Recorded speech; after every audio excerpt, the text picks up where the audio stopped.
netizen seluruh Indonesia dimanapun kamu berada yang kadang komentarnya luar biasa. Ketemu lagi bersama dengan kami di Yeni Channel. Pastinya channel yang sangat informatif dan juga akan menambah pengetahuan Anda. So, kali ini jangan kemana-mana, kita akan membahas topik-topik menarik yang ada di seluruh dunia. Tahukah kamu dalam Islam kamu akan dihidupkan kembali setelah kematian? Manusia yang telah meninggal akan dihidupkan kembali di hari kiamat dan dihitung amal perbuatannya sebagai catatan apakah mereka masuk surga atau neraka. Namun terdapat beberapa tahapan kehidupan yang manusia harus jalani sebelum dapat memasuki surga atau neraka. Berikut ini adalah ulasan tahap kehidupan setelah kematian menurut agama Islam. So, jangan kemana-mana, tetap stay tune di channel Yeni Fakta. Karena bersama Yeni Fakta, kita akan mendapatkan informasi dan pengetahuan dari seluruh dunia. Yang pertama, alam kubur atau alam barzah. Di alam kubur, manusia akan bertemu dengan malaikat Munkar dan Nakir yang akan bertanya pada mereka mengenai agama. Malaikat Munkar dan Nakir akan bertanya kepada manusia siapa Tuhan mereka, apa agama yang mereka percayai, apa kitab yang mereka baca, dan siapa nabi mereka. Manusia akan terus berada di dalam kubur sampai tiupan sangkakala berbunyi. Yang kedua, hari kebangkitan.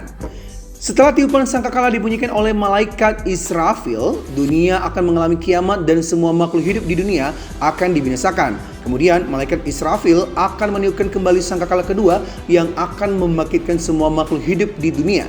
Tiupan sangkakala kedua tersebut menjadi tanda hari kebangkitan dimulai. Yang ketiga, padang mahsyar. Setelah manusia dibangkitkan, mereka akan dikumpulkan bukan di bumi, melainkan di padang mahsyar. Padang mahsyar merupakan sebuah tempat datar yang sangat luas dan kering dengan matahari berjarak hanya 1 jengkal dari kepala manusia dan terus menyinari padang ini. Di padang mahsyar, orang-orang kafir dan musyrik akan merasa sangat kepanasan. Sedangkan itu, umat muslim tidak merasakan kepanasan karena dilindungi oleh Allah Subhanahu wa taala. Setiap manusia yang ada di padang mahsyar mulai diadili amal perbuatannya dan diiringi oleh 2 malaikat. Malaikat pertama bertugas sebagai pengiring manusia, sedangkan malaikat kedua bertugas sebagai saksi perbuatannya di dunia. Yang keempat, Yaumul Mizan atau hari penimbangan. Setelah dibangkitkan di padang mahsyar, manusia akan dikumpulkan berdasarkan nabinya. Mereka akan berbaris dan menunggu Yaumul Mizan atau hari penimbangan ketika malam. Maksud kami amalan mereka ditimbang baik dan buruknya.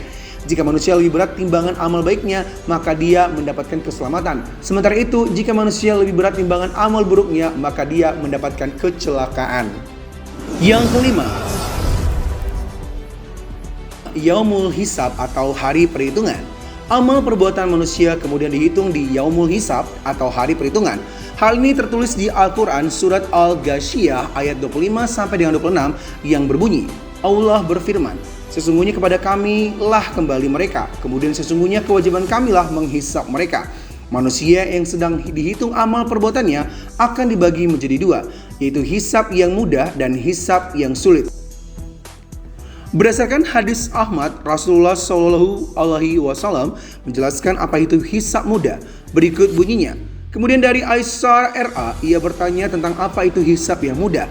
Rasulullah SAW lantas menjawab, Allah memperlihatkan kitab hambanya, kemudian Allah memaafkannya begitu saja. Barang siapa yang dipersulit hisapnya, niscaya ia akan binasa. Yang keenam, jembatan Shirathul Mustaqim. Kehidupan setelah kematian berikutnya menurut Islam adalah melewati jembatan Shirathul Mustaqim. Jembatan ini konon hanya memiliki lebar sekecil rambut dan sulit untuk dilewati. Orang-orang yang lolos menyeberangi jembatan ini akan masuk ke surga, sedangkan orang-orang yang jatuh akan masuk ke neraka. Bagi manusia yang timbangan amal kebaikannya tinggi, ia akan mudah menyeberangi jembatan ini. Sementara itu, manusia yang timbangan amal kebaikannya sedikit akan kesulitan menyeberangi jembatan ini. Yang ketujuh, surga dan neraka. Kehidupan setelah kematian terakhir adalah tinggal di surga atau neraka. Surga adalah sebaik-baiknya tempat kembali. Di surga, kamu tidak akan pernah mengalami kesedihan, penderitaan, dan kesengsaraan. Surga diciptakan oleh Allah bagi umatnya yang beramal saleh dan berhati bersih. Sementara itu, neraka merupakan seburuk-buruknya tempat kembali dan dipenuhi dengan penyiksaan, kesedihan, dan kesengsaraan. Orang-orang yang berbuat keburukan akan tinggal di neraka sebagai balasan keburukan yang mereka lakukan di dunia. Demikianlah ulasan tahap kehidupan setelah kematian menurut agama Islam versi Yeni Fakta.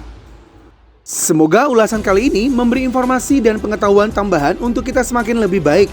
Jangan lupa untuk subscribe, like, comment, share, dan tonton terus